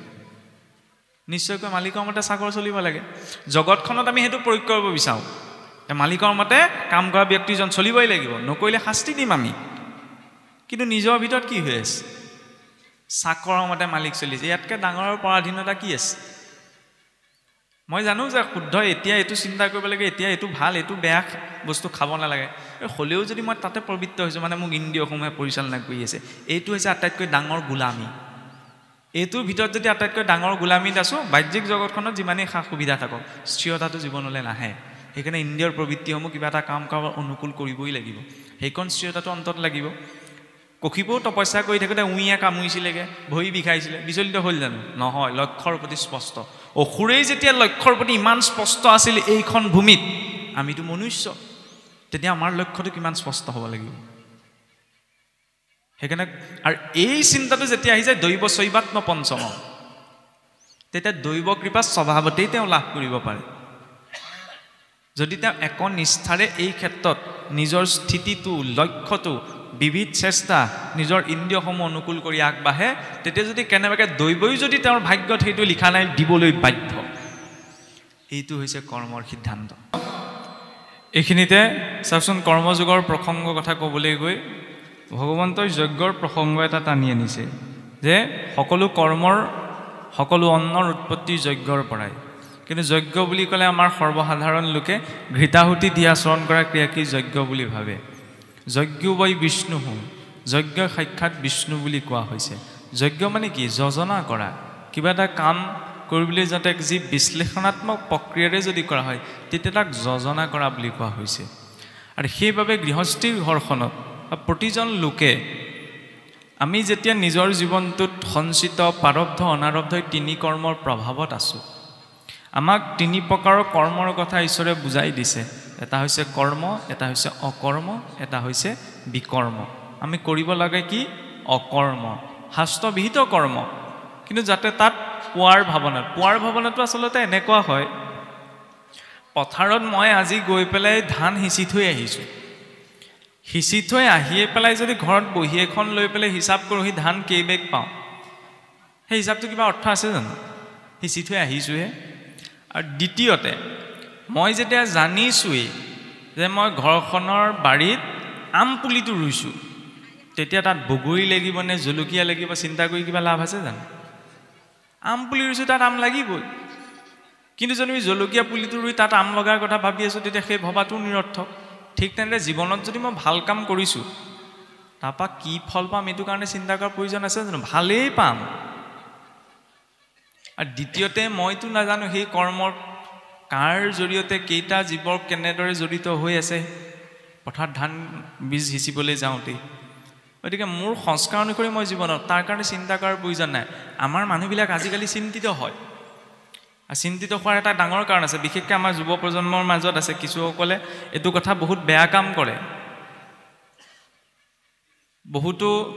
পিতৃ মাতৃ বুলি ক'লে অকণমান শুনিবলৈ অশুৱনি হয় কিছুসকল জ্যেষ্ঠ লোকেও চাওকচোন আজিকালি এটা কথা হৈছে তুলনামূলক জীৱন ইজনে সিজনৰ সৈতে তুলনা দিয়ে এই যে আমুকে আমুক কৰিছে চা তই কেলে নোৱাৰ এইটো বেয়া কথা কাৰণ কিয় বেয়া কথা আজি পৰীক্ষাটো দিবলৈ যাওঁতে পৰীক্ষা হলটোত 100 জনেই থাকক 1000 জনেই ছাত্ৰ ছাত্ৰী থাকক শিক্ষকেতো এখন প্ৰশ্ন কাকতেই দিয়ে নহয়নে গতিকে এই উত্তৰটো যদি মই লগৰজনৰ পৰা চাই পেলাইও লিখি থৈ আহোঁ অন্ততঃ মই 5 মাৰ্কটো হ'লেও পাম তাত মই আনৰ পৰা অনুকৰণ কৰিব পাৰোঁ আনৰ পৰা মই চাব পাৰোঁ কিন্তু সকলোৰে জীৱনটো একেই নহয় আজি আপোনাৰ জীৱনত কি চলি আছে আপুনিহে জানে মোৰ জীৱনত কি চলি আছে মইহে জানো দেখি পেলাই মই আপোনাৰ জীৱনটো বিচাৰ কৰিব নোৱাৰো সকলোৰে জীৱনত পোৱা নোপোৱা চিন্তাধাৰা যেতিয়া একেই নহয় মই আপোনাৰ সৈতে আপুনি মোৰ সৈতে তুলনা কৰাৰ প্ৰয়োজনীয়তা ক'ৰ পৰা আহিল অৰ্জুনক চাওকচোন আৰম্ভণিৰ পৰা প্ৰথম অধ্যায়ৰ পৰা অষ্টাদশ অধ্যায়লৈকে ইমান উপদেশ দিলে ভগৱন্তই কাৰোবাৰ তুলনাও দিব পাৰিলেন চোৱাচোন ব্ৰহ্মাই আমুকটো কৰিলে তামুকটো কৰিলে বহুতো শ্ৰেষ্ঠ ভক্ত আছিল কাৰোবাক তুলনা দিছে জানো ভক্ত ধ্ৰুৱক উপদেশ দিওঁতে ভক্ত প্ৰহ্লাদক উপদেশ দিওঁতে ৰজা অম্বৰীষক উপদেশ দিওঁতে নহয়নে ৰজা পৰীক্ষিতকো সুখদেৱে উপদেশ দিয়ে কাৰো সৈতে যদিও শ্ৰেষ্ঠ ভক্তসকলৰ জীৱন চৰিত্ৰ তেওঁ আগত কৈছে তুলনা নাই কৰা কিয় নাই কৰা কাৰণ সকলোৰে জীৱন প্ৰক্ৰিয়াটো একেই নহয় আমাৰ মানুহবিলাকে আমি কি কৰোঁ তুলনা দিওঁ সেইকাৰণে চাওকচোন জীৱনত যিটো পোৱা গৈছে তাতে তেওঁ তৃপ্ত হ'ব নোৱাৰে সেইখিনি সময়তে ধৰিলে মনটো ভাল লাগিছিল যে কোনোবাই তুলনা কৰিলে মনটো বেয়া লাগি যাব আৰু সেইটো এটা ডিপ্ৰেশ্যনৰ কাৰণো হৈ পৰেগৈ সেইকাৰণে তুলনা কেতিয়াও দিব নালাগে নিজৰ প্ৰতিটো কৰ্ম যদি সততাৰে কৰা গৈছে কাৰণ সকলোৰে কৰ্মৰ সন্মান আছে বিজ্ঞানে ইমানলৈকে আজি যদি চাওকচোন চাবলৈ গ'লে পৰুৱাটো আমাৰ গছকতে কিমান পৰুৱা মৰিছে ঠিক নাই কিন্তু পৃথিৱীৰ পৰা যদি পৰুৱাটোও নাইকিয়া হৈ যায় সৃষ্টি গোটেই অসন্তুলিত হৈ পৰিব আইনষ্টাইনে সৌ তাহানি কৈছিল যে পৃথিৱীৰ পৰা মৌমাখি যদি নাইকিয়া হৈ যায় তেতিয়া বোলে পৃথিৱী ধ্বংস হ'ব মৌমাখি নাইকিয়া হৈ গ'লে পৃথিৱী ধ্বংস হ'ব এইটো কি অদ্ভুত কথা কাৰণ মৌমাখিয়ে এপাহ ফুলৰ পৰা নি পৰাগ ধেনু যেতিয়া আনপাহ ফুলত দিয়েগৈ তাৰ পৰা সি বিকশিত হয় সেই বীজটোৰ জৰিয়তে নতুন এজোপা উদ্ভিদৰ জন্ম হয় আৰু এই উদ্ভিদৰ পৰা উৎপন্ন দ্ৰব্যৰ আধাৰতেই জীৱন চলি আছে ইমান সূক্ষ্ম চিন্তা যিদৰে সৃষ্টিখনত সেই মৌমাখিটোৰ যেতিয়া যথাযথ স্থান আছে প্ৰত্যেকৰে যথাযথ স্থান আছে প্ৰত্যেকৰে যথাযথ কৰ্ম আছে কেতিয়াও আনৰ সৈতে তুলনা কৰিব নালাগে আৰু এইটোও ভুল শুনিবলৈ কথাখিনি আমাৰ অকণমান অদ্ভুত হ'ব যে আমি যে স্কুল কলেজতো আমুকৰ নিচিনা হ'ব লাগে তামুকৰ নিচিনা হ'ব লাগে সেই চেষ্টাটো ব্যৰ্থ চেষ্টা আপুনি মই আৰু চেষ্টা কৰিলে আমি কাৰোবাৰ নিচিনা হ'ব নোৱাৰোঁ আমি মাত্ৰ নিজৰ নিচিনাহে হ'ব পাৰোঁ ল'ৰা ছোৱালীক যে শিকোৱা হয় বা কোৱা হয় যে আমুক হৈছিল তেওঁৰ পৰা আমাৰ অনুসৰণ কৰিব লগা আছে অনুসৰণ কৰাখিনি আমি জীৱনলৈ আনিব পাৰোঁ তেওঁৰ নিচিনা হ'বলৈ চেষ্টা কৰাটো ব্যৰ্থ লাগিলে তেওঁ যোনেই নহওক যিদৰে এতিয়া গীতাৰ জ্ঞান লাভ কৰিলে আমি বোলে কিছুসকলে কোনো অৰ্জুন হ'ব লাগিব তেতিয়াহে গীতাৰ জ্ঞান পাম অৰ্জুননো কোনোবা হ'ব পাৰিবনে কিমান এজন শ্ৰেষ্ঠ কোটিৰ ভক্ত আমি মাত্ৰ অৰ্জুনক অনুসৰণ কৰিব পাৰোঁ অনুকৰণো নহয় কিন্তু অনুকৰণ আৰু অনুসৰণ দুটা বেলেগ বিষয় অনুকৰণ অসুৰে কৰে সেইকাৰণে খন্তেকক আচলতে মৰিব লগা হয় ভগৱানে যি কৈ বোলে মই সেই সিমানখিনি কৰিব পাৰিম বুলি আগবাঢ়ি যায় পিছতে খহি পৰিব লগা হয় ভগৱান কৃষ্ণই এতিয়া কনিষ্ঠাতে আপোনাৰ গোবৰ্ধন 7 দিন দাঙি ৰাখিছিল হয়নে এই মই পানী বটলটো পাৰিম নাই এঘণ্টা সময় ধৰি ৰাখিব সেই গোবৰ্ধন লীলাৰ পৰা শিকিব লগা আছে ভগৱান কৃষ্ণই বোলে 16,000 গোপীৰ লগত ৰাস ক্ৰিয়া কৰিলে তেতিয়াহ'লে আজিৰ সমাজত দ্বিতীয় বিবাহ কৰিলে কেলে বিৰোধিতা কৰা হয় ভগৱান কৃষ্ণই 16,000 গোপীৰ লগতেই ক্ৰিয়া কৰা নাছিল নহয় চাবলৈ গ'লে সংসাৰত যত যিমান নাৰী পুৰুষ আছে সকলো ভগৱানৰ তাৰে এজনক পুৰুষজনে নিজৰ বুলি ভাবি থৈছে আৰু নাৰীগৰাকীয়ে নিজৰ বুলি ভাবি থৈছে হয় নহয় ইয়াত সকলো ভগৱানৰ আপোনাৰ মোৰ একো নাই সেই জীৱাত্মা পৰমাত্মাৰ সেইকাৰণে ভাগৱতৰ মাৰ্গত বা গীতাৰ মাৰ্গত আগবাঢ়িবলৈ তাৰ এটা নিৰ্দিষ্ট দৃষ্টিকোণলৈ আগবঢ়াটো প্ৰয়োজন তাৰ পৰা আমাৰ শিকিব লগা আছে তেওঁ আমুকটো কৰিলে ঈশ্বৰে আমুক কৰিলে বোলে ময়ো কৰিম এইটো নহয় অনুসৰণটো লাগে আৰু অনুসৰণৰ বাবে ভৌতিক জগতখনত আমি কাকো ল'বই নালাগে আধ্যাত্মিক জগতখনতে ইমান শ্ৰেষ্ঠ লোকসকল হৈ গ'ল মহাপুৰুষ শংকৰদেৱৰ কথাই যদি কোৱা হয় শংকৰদেৱ গুৰুজনাক আমি বহু ক্ষেত্ৰত ধৰ্মীয় গণ্ডিৰ মাজতে ৰাখি দিলোঁ অসমখনত কিছু কথা ক'বলৈ আজিকালি ভয় হ'ল মানুহবিলাক বেছি আৱেগপ্ৰৱণ কিবা এটা প্ৰসংগত কিবা এটা কথা কৈ দিব বুজি ল'ব কিবা এটা সেইটো হুলস্থুল লগাই দিব চাওকচোন ব্যক্তিৰ ৰূপতো যুৱ শক্তি কেনেকুৱা আছিল সেইখিনি সময়ত আজি যে আমি সমাজবিলাকত কওঁ যে যুৱ প্ৰজন্ম উশৃংখল হৈছে সমাজবিলাকত বিভিন্ন সমস্যা দেখা দিছে এই 2023 চনতে ভাৰত চৰকাৰৰ এটা ৰিপৰ্ট ওলাইছিল নেশ্যনেল ক্ৰাইম ৰিপৰ্টিং ব্যুৰো বুলি মানে অপৰাধ বিশ্লেষণ কৰা যিটো সংস্থা আছে ৰিপৰ্টটোত কৈছিল বোলে আমাৰ ভাৰতবৰ্ষত বিশেষকৈ অপৰাধ প্ৰৱণতাটো কাৰ মাজত বৃদ্ধি পাইছে এজ লিমিটটো এইটো টিন এজ বুলি কওঁ মানে আমি যিটো যুৱ প্ৰজন্ম বুলি কওঁ যুৱ প্ৰজন্মৰ মাজৰ সেই বয়সীমাত থকা ব্যক্তিসকলৰ মাজতে অপৰাধ প্ৰৱণতাটো বৃদ্ধি হৈছে বোলে কাৰণ কি শুদ্ধ আৰু অশুদ্ধৰ সঠিক বিচাৰৰ মাৰ্গদৰ্শন নথকাটো মানে কেতিয়াবা এনেকুৱা হয় নাই সন্মুখত কিবা এটা পৰিস্থিতি আছে কোনটো কৰিম এতিয়া কোনটো কৰিলে ভাল হ'ব দুধুৰ মুধুৰ এটা আহি যায় সেই মাৰ্গদৰ্শনটো নথকা বাবে কিছুসকল লোকে অনিচ্ছা সত্ত্বেও কিছুমান অনীতিমূলক কৰ্মত প্ৰবৃত্ত হ'বলগীয়া হয়গৈ সেই মাৰ্গদৰ্শনটোৰ বাবে গীতা শাস্ত্ৰ দিয়া হৈছিল সেই মাৰ্গদৰ্শনটো জীৱনত লাগে মাৰ্গদৰ্শন আছিল কাৰণে চাওকচোন এইখন দেশকে সংগঠিত কৰিবলৈ বন্ধু হ'লেও কেনেকুৱা বান্ধৱ আছ বিষ্ণু ভক্ত আছ বিষ্ণু ভক্ত বিষ্ণু উপাসনা কৰাজনেই বৈষ্ণৱ নহয় বন্ধু হ'বলৈ হ'লে বৈষ্ণৱ হ'বলৈ হ'লে চাওকচোন পোনপ্ৰথমতে আমি যিজনাক ভগৱান বুলি ভজনা কৰোঁ তেওঁ বক্ষত গৈ ভিগুৰীষে গুৰ মাৰি দিছিল নহয়নে কিন্তু ভিগুৰীষি চৰণত ধৰি ক'লে যে প্ৰভু আপুনি মোৰ কঠিন বক্ষত গুৰ মাৰি দুখ পালে ইমান সহনশীল তেতিয়া আমাৰ জীৱনত কিমান সহনশীলতা থাকিব লাগিব ভক্তি এই কাৰণে কৰা নাযায় যে মোৰ জীৱনৰ পৰা গ্ৰহ দুখ কাল দুখ দৈৱ দুখ এইবিলাক আঁতৰি থাকক ভক্তি এই কাৰণে কৰা যায় গ্ৰহ দুখ কাল দুখ দৈৱ দুখ যত যি দুখ যি আছে সকলো আহক লাগিলে মোক লৰাব নোৱাৰে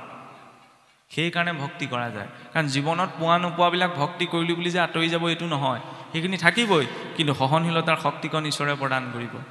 আজিৰ পৰা 2000 বছৰ আগতে চাওকচোন শংকৰাচাৰ্যই মাত্ৰ 18 বছৰ বয়সতে 18 বছৰো বেছিহে কোৱা হৈছে 16-17 বছৰ বয়সতে গোটেই ভাৰতবৰ্ষ দক্ষিণ ভাৰতৰ পৰা উত্তৰ পূব ভাৰতলৈকে গোটেইখন ভ্ৰমণ কৰি চাৰিও যুগে নাস্তিক দৰ্শন নষ্ট কৰি পেলাই চাৰিও দিশে চাৰি বেদৰ চাৰিটা মত স্থাপন কৰি বৈদিক ধৰ্ম ৰাখিছিল সেই শংকৰাচাৰ্যৰ বিষয়ে আমাৰ ল'ৰা ছোৱালী জানে নে নাজানে শংকৰদেৱৰ বিষয়ে আমি যিকেইটা কথা জানো সেইকেইটা এই মেট্ৰিকৰ সময়ত ৰচনাখন লিখি পাছ কৰিবলৈ যিকেইটা কথা জনা প্ৰয়োজন সেইকেইটাহে জানে খোলা কথা তাৰ বিষয়ে মহাপুৰুষৰ বিষয়ে কি জানে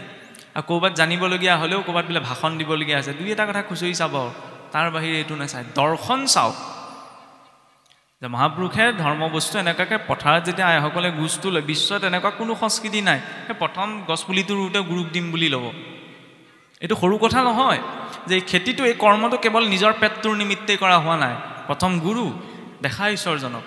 আৰু দেখা ঈশ্বৰজনক চিনিলেহে নেদেখাজনক চিনিব পৰা যাব আধ্যাত্মিক মাৰ্গটো পোনপ্ৰথমতে অকণমান বুজা শক্তিটো অহাৰ লগে লগে গুৰুমুখী হোৱাৰ ব্যৱস্থাটো সেইকাৰণেই লাগে ভগৱান কৃষ্ণই ঋষি শান্তিপনীৰ আশ্ৰয়লৈ আহিছে জগতৰ ঈশ্বৰ তেওঁ আকৌ কি জানিবলৈ বুজিবলৈ আছে গুৰুৰ আশ্ৰয় প্ৰাধান্যতা দেখুৱাইছে শৰীৰম স্বৰূপম যথা কলত্ৰম যশস্যাৰু চিত্ৰম ধনম মেৰুতুল্যম সৰংগাদিবেদ মুখে শাস্ত্ৰবিদ্যা কবিত্বাদিপদ্যম সুপদ্যম কৰোতি মনস্যেন লগ্নম গুৰুৰং কৃপদ্মে ততঃ কিম ততঃ কিম ততঃ কিম ততঃ কিম শৰীৰ সুন্দৰ মেৰুৰ সমান ধন মেৰুৰ সমান মৰ্যাদা সৰংগাতি বেদৰ অংগত পাৰ্গত কিন্তু যদি মনটো যদি গুৰুৰ চৰণত যুক্ত হোৱা নাই তেতিয়াহ'লে ততঃ কিম তত কি অৰ্থ আছে কি অৰ্থ আছে কি অৰ্থ আছে কি অৰ্থ আছে চাৰিবাৰ উদ্ঘোষণা কৰিছে কিয় একমাত্ৰ গুৰুৰ মহিমা প্ৰকাশৰ বাবে বিনা গুৰুৰ মাৰ্গদৰ্শনত আধ্যাত্মিক মাৰ্গটোত আগবাঢ়িব পৰা নাযায় সেইবাবে ল'ৰা ছোৱালী অকণমান ডাঙৰ হোৱাৰ লগে লগে বুজা শক্তিটো অহাৰ লগে লগে গুৰুমুখী কৰাৰ প্ৰয়োজন বোলে কৰিলোঁ নহয় কানিমুনি কোবাই বোলে শৰণ লৈ থৈ আহিলোগৈ হৈ গ'ল আৰু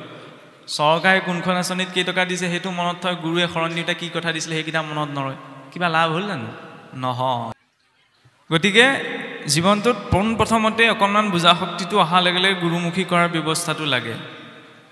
আৰু সেই গুৰুৰ ওচৰত গৈ কি কৰিব গুৰুৱে কি কৈছে ভালকৈ শিকি বুজি আহিব লাগিব নহয়নে শাস্ত্ৰ গুৰু হবে শিষ্যক কৃপাই শুদ্ধ উপদেশ দিব শিষ্য হবে শুদ্ধভাৱে নাচৰিলে তাৰা হবে কি কৰিব গুৰু ওচৰলৈ কিয় যাওঁ গৈ পেলাই একদম সেৱা আদি কৰি অহাটোৱে শিষ্যৰ দায়িত্ব নহয় বিশিষ্ট গুৰুক অকপতে সেৱা কৰি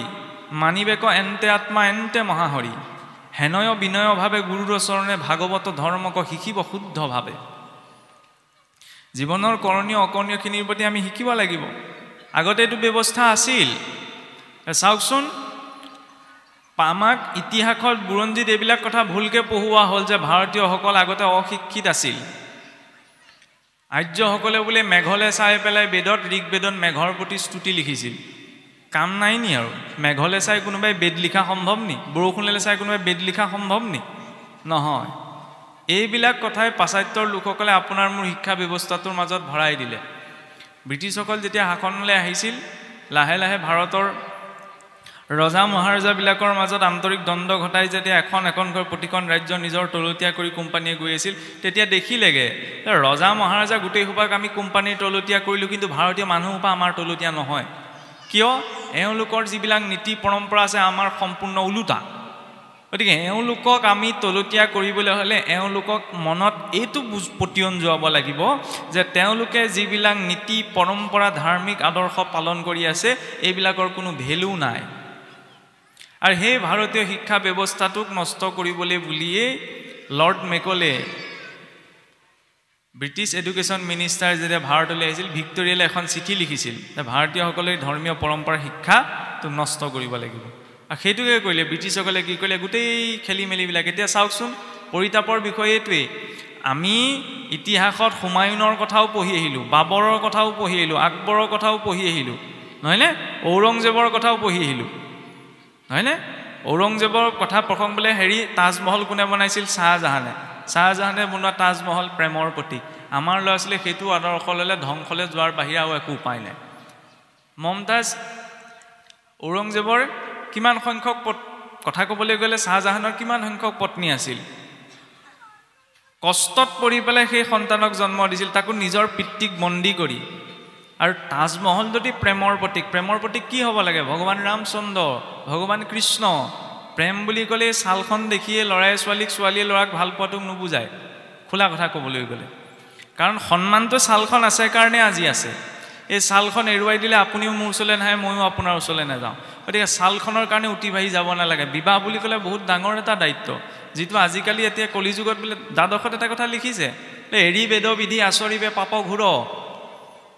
আগতে আপোনাৰ হিৰণ্যকশিপু এইবিলাকেও যেতিয়া বিবাহ পাশত আবদ্ধ হৈছিল সম্পূৰ্ণ শাস্ত্ৰীয় বৈদিক বিধিৰে এতিয়া কি হৈছে আমি এৰি দিলোঁ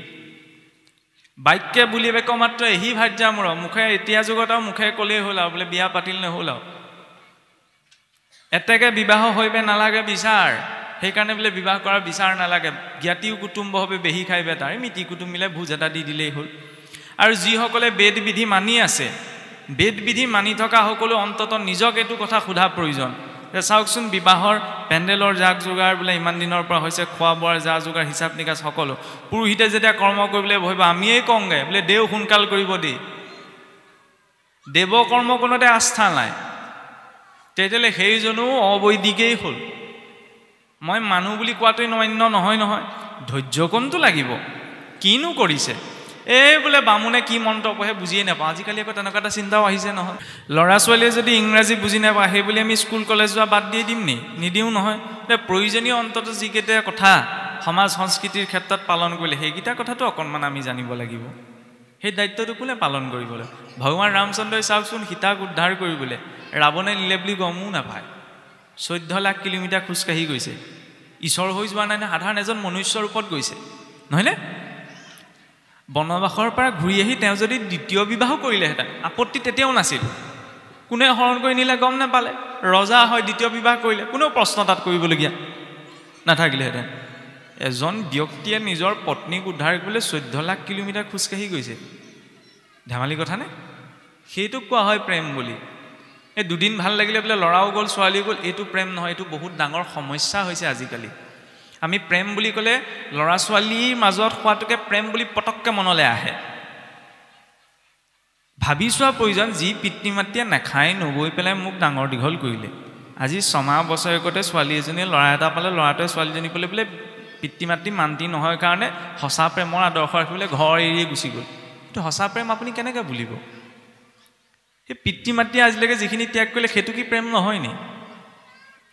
এই পাশ্চাত্যৰ চিন্তাখিনি আজিকালি আকৌ ল'ৰা ছোৱালীৰ মাজত আমাৰ নিচিনা ল'ৰা ছোৱালীৰ মাজত আৰু এটা বৃদ্ধি পাইছে নহয় এইটো লিভিং ৰিলেশ্যন বুলি কয় বিয়া নপতাৰ আগতে বোলে সম্পৰ্কত থাকে যে খোলাকৈ কৈছোঁ এইটো হৈছে কুকুৰৰ কাৰবাৰ কুকুৰেহে গলিয়ে আপোনাৰ ঘূৰি ফুৰে নিৰ্দিষ্ট নহয় আচলতে এইখিনি হাততালি বজোৱাও কথা নহয় দেই এইটো বাস্তৱিকতা আৰু এই বাস্তৱিকতাখিনি কি হৈছিল পাশ্চাত্যৰ পৰা আমাৰ মাজত সোমোৱাই দিয়া হৈছিল আধুনিকতা বুলিলে আধুনিক যুগ বুলিলে আমি কি বুজো আমি হেতু সংস্কৃতিৰ লোক কিবা এটা ভাল কাম কৰোঁতে আমি চাকি গছ জ্বলাই কৰোঁ জন্মদিনটো পাতিছে মমডাল নুমুৱাই পেলাই খোলা কথা এইখিনি কথা গীতাত লিখা নাই কিন্তু বৰ্তমানত প্ৰাসংগিক হৈ পৰিছে কাৰণ কেনেকুৱা ধৰণৰ আচাৰ আচৰণৰ মাজত আমি থাকোঁ সেইটো আমাৰ মানৱপটত প্ৰভাৱ পেলায় কেকটো কাটক চাকি গছ জ্বলাই পেলাই আমি কামটো কৰিব নোৱাৰোঁনে তাত এটা আদৰ্শ আছে কাৰণ অন্ধকাৰৰ পৰা যাতে মোৰ জীৱনটো সেই দীপ গছৰ দৰে প্ৰকাশিত হওক আমি চেষ্টা কৰোঁ কি নিজৰ নামটো যাতে জীৱনত থাকি যায় মাক দেউতাকে বোলে কেকটো নিজেই নাম ল'ৰা ছোৱালীৰ নাম নিজেই লিখাই আনিছে নিজৰ হাতে কটাইছে সেইটো সংস্কাৰ নহয় আজিকালি আকৌ মুখে চুখে সানেও নহয় কাৰোবাৰ যদি ইমান সামৰ্থ্যতা আছে যে মুখতো খোৱা বস্তু সানিব পাৰে জন্মদিনৰ দিনা কোনোবা এজনৰ এসাঁজ খাব নোৱাৰাকৈ পথটোত বহি আছে তেওঁক এসাঁজ খুৱাই থৈ আহকচোন বেছি তৃপ্তি পাম নহয়নে কোনোবা এজনে দিনটোত খাবলৈ পোৱা নাই তেওঁক যদি আজি এটা সাঁজ যোগাৰ কৰি দিব পৰা যায় তেতিয়াহ'লে তাত যিটো তৃপ্তি আছে সেইটো বেলেগ ক'তো নাই আগতে চাওকচোন জন্মদিন পালনৰ ব্যৱস্থা নাছিল কাৰণ জন্মদিন বুলি ক'লে আমি ভয় খোৱা দিন কিয় ভয় খোৱা দিন জীৱনৰ এটা বছৰ বিয়োগ হৈ গ'ল কম ডাঙৰ কথা নে তিলকে মৰিবলৈ গৈ আছোঁ সেইকাৰণে অন্তত সেইদিনা প্ৰভু আজিয়ে আৱিৰ্ভাৱ হৈছিলোঁ আজিয়ে জন্ম হৈছিলোঁ আগন্তুক দিনকেইটা যাতে ভালে কুশলে পাৰ হৈ যায় এটা সাত্বিকতাৰ মাজে পালন কৰিব নোৱাৰোঁনে তাৰ জৰিয়তে সংস্কাৰ আহে আধুনিকতা মানে আধুনিক কিছুসকলে ক'ব এইজনে কি কথা কৈ আছে মানুহে গৈ পেলাই মংগলত ভৰি দিলেগে চন্দ্ৰত ভৰি দিলেগে মংগলত নালাগে এতিয়া আপোনাৰ সূৰ্যলৈও মহাকাশযান পঠালে সূৰ্যত গৈ যদি মানুহে ঘৰ বনায়গে কি তাৰ বিপৰীতে যদি নিজৰ ঘৰখনত কেনেকৈ থাকিব লাগে সেইটোৱে যদি মই নাজানো কি লাভ নহয়নে আগতে অসুৰৰো এইটো সংস্কাৰ আছিল চাওকচোন কশিপুৱে ভগৱান বিষ্ণুক কেতিয়াৰ পৰা শত্ৰু বুলি ভাবিবলৈ ধৰিলে প্ৰহ্লাদ চৰিতেই হওক নিসিংহ যাত্ৰাই হওক নিসিংহ মুৰাৰী বুলিয়ে কওঁ আজিকালি ঢেৰ নাম এই নাটভাগটো আমি সকলোৱে দেখিছোঁ কশিপুৱে আৰম্ভণিৰ পৰা নাৰায়ণক শত্ৰু বুলি ভবা নাছিল নহয় কেতিয়াৰ পৰা ভাবিলে বাৰু ক'বনি কোনোবাই হিৰণ্যাক্ষক বধ কৰাৰ পৰা হিৰণ্যাক্ষক নিজৰ বোলে মোৰ ভাতৃক বধ কৰিলে যেতিয়া নাৰায়ণৰ পৰা মই ভাতৃ হত্যাৰ প্ৰতিশোধ ল'ম অসুৰ আছিল যদিও নিজৰ ভাতৃৰ প্ৰতি ইমান স্নেহ নিজৰ ভায়েকক ঈশ্বৰে হত্যা কৰিলে যে ঈশ্বৰৰ বিৰুদ্ধে অস্ত্ৰ তুলি ল'লে আজিকালি কেতিয়াবা শংকা উপজে ভাতৃ প্ৰেমত কেতিয়া উপজে একে পিতৃ মাতৃৰ সন্তান মাত বোল নকৰাকৈ আছে বোলে কেলৈ মাটি বাৰীৰ লগত লাগি মই ককাই ভাইৰ লগতে যদি মিলা প্ৰীতিৰে থাকিব পৰা নাই সংসাৰৰ কিছুমান কাৰণত লাগি কাৰণ বেলেগ হ'ব পাৰে মই মাত্ৰ এটা প্ৰসংগহে টানি আনিছোঁ তেতিয়াহ'লে অসুৰেও সেইটো কৰা নাছিল মই যদি তেনেকুৱা এটা জীৱন যাপন কৰিছোঁ মোৰ জৰিয়তে জীৱনত বাৰু কিবা অৰ্জন কৰা সম্ভৱ হ'বনে পুণ্য কথা বাদেই দিছোঁ ধৰ্ম সদাচাৰ কিবা মোৰ জীৱনত আছেনে হিৰণ্যাক্ষয়ো ইন্দ্ৰক পৰাস্ত কৰি আনি নিজৰ মুকুটটো আনি নিজৰ মাতৃৰ চৰণত দিছিলহি নহয়নে ভক্ত ধ্ৰুৱয়ো যেতিয়া ধ্ৰুৱলোকলৈ গমন কৰিছিল বিষ্ণুদূতে আহি লৈ গৈছিলহি তেতিয়া কৈছে কি যে আজি যে মই ভগৱানক উপাসনা কৰি ধ্ৰুৱলোকৰ স্থান লাভ কৰিব পাৰিলোঁ মই আজি ধ্ৰুৱলোকলৈ গৈছোঁ কিন্তু মোৰ মাতৃচোন পৃথিৱীতে আছে আজি সুৰুচিয়ে যদি ধ্ৰুৱক দেউতাকৰ কোচত উঠিবলৈ নিদিলেহেঁতেন আৰু সেই অনুতাপতে যদি ঈশ্বৰক উপাসনা কৰি পিতৃ পিতামহে ঢুকি নোপোৱা স্থান এটা লাভ কৰিম বুলি ভাবি ঈশ্বৰক উপাসনা নকৰিলেহেঁতেন তেতিয়া আজি ভক্ত ধ্ৰুৱই ভগৱন্তক নাপায় সেইখিনি সময়তো সেই বিৰূপে আচৰণ কৰা সুৰুচি মাতৃৰ বিষয়ে ভক্ত ধ্ৰুৱই চিন্তা কৰিছে এইফালে সেইটো দৈত্য আছিল যদিও মুকুটটো আনি নিজৰ মাতৃৰ চৰণত দিছে আমি কি কৰোঁ ডেকা গাভৰু হৈ থকালৈকে পিতৃ মাতৃ বয়স বৃদ্ধ হ'ল বোলে ঘৰত বুঢ়া বুঢ়ী আছেনে মৰিলে আপুনি মই কিন্তু সান্তনা দিবলৈ যাওঁ মৰিলে ভাল হ'ল তেওঁ কষ্ট কম খালে তোমালোকৰো কষ্ট কম হ'ল বাস্তৱিকতা সেইটো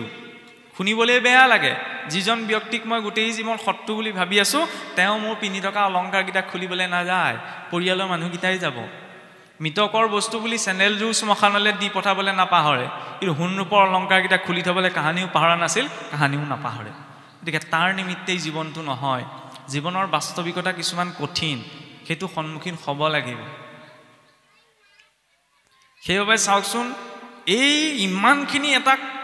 কঠিন কৰ্মৰ জালিৰ মাজত ব্যক্তিজনে কেনেদৰে সুস্থিৰে থাকিব সেইবাবে ব্যক্তিজনৰ আচৰণত ঈশ্বৰে ধৰ্ম ভৰাই দিছে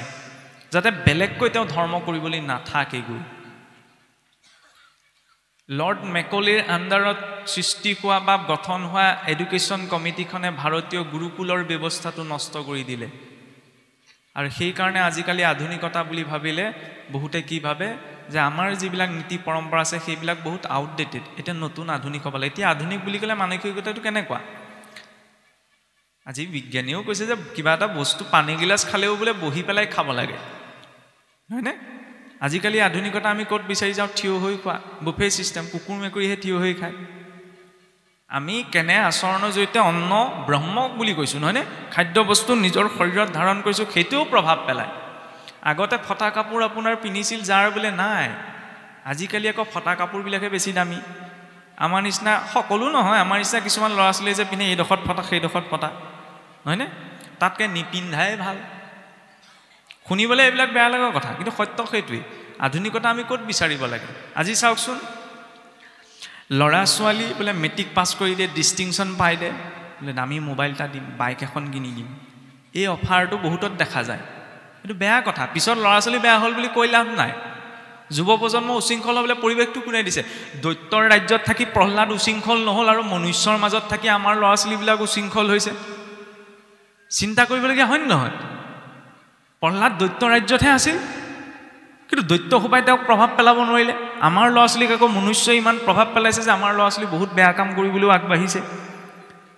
আগতে অন্তত অসুৰেও ইমান সুৰাপান কৰা নাছিল গোটেই ডিষ্ট্ৰিক্টটো ভ্ৰমণ কৰিলে আপুনি কিতাপৰ দোকান এখন বিচাৰি নাপাব পাৰে ৱাইন শ্বপবিলাক একদম ডিষ্ট্ৰিক্টে চিন্তা যদি এইটো হয় কেঁচুৱা ল'ৰাটোৱে চুচৰি বাগৰি বেচাই এইটো চিন্তা কৰিব পাৰে খোজকেইটা পোনাব বিচাৰিছে এইজন আকৌ শিক্ষিত হৈ যদি খোজ বেকা হোৱা কিবা এটা খাইছে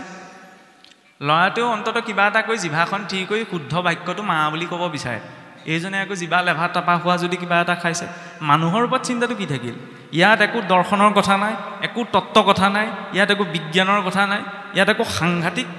কথা নাই মাত্ৰ সহজ চিন্তা ঈশ্বৰে ইমান এটা ভাল শৰীৰ দিছে নিজৰ কেপাচিটিটো অৰ্জনটো থকাকেইটা দিন ভাল বস্তুৰ মাজত ৰাখোঁ তাৰ জৰিয়তে ধৰ্ম হয় ধৰ্ম বুলি ক'লে চাকি গছ জ্বলাই অ হৰি অ ৰাম ক'লে এইটোতে ধৰ্ম এইটোত সামাজিক এটা ব্যৱস্থা চলি আছে তাৰ জৰিয়তে এটা পৰিৱেশ নিৰ্মাণ হয় কিন্তু নিজৰ জীৱনটোতো প্ৰায়োগিকতাখিনি থাকিব লাগিব নহয়নে আগতে অসুৰৰ ৰাজসভালৈও যেতিয়া দৈত্যগুৰু বৃহস্পতি গৈছিল অসুৰে উঠি পেলাই সম্ভাষণ জানে যে গুৰু আহিছে হয়নে গতিকে আপোনাৰ মোৰ জীৱনটো গুৰুৰ প্ৰতি বিশ্বাসটো ভক্তিটো লাগিব এই নহয় গুৰু দেখা ঈশ্বৰহে জ্ঞান কৰিলে এইটো কিন্তু ভুল হ'ব গুৰু সাক্ষাৎ ঈশ্বৰ স্বৰূপ বুলি আপুনি নিজে আশ্ৰয়দাতা গুৰুক সেইটো ভাৱনা কৰিব পাৰিব লাগিব তেতিয়াহে কিবা এটা হ'ব আগৰ অসুৰৰ মাজতো ইমান বিশৃংখলতা দেখা দিয়া নগৈছিল আজিৰ যুগত আজিৰ পুৰুষাৰ্থ কি ভাল কিবা এটা কৰ দামী মোবাইল এটা আমাক লাগিব দামী গাড়ী এখন লাগিব বাস্তৱতাটো চাওক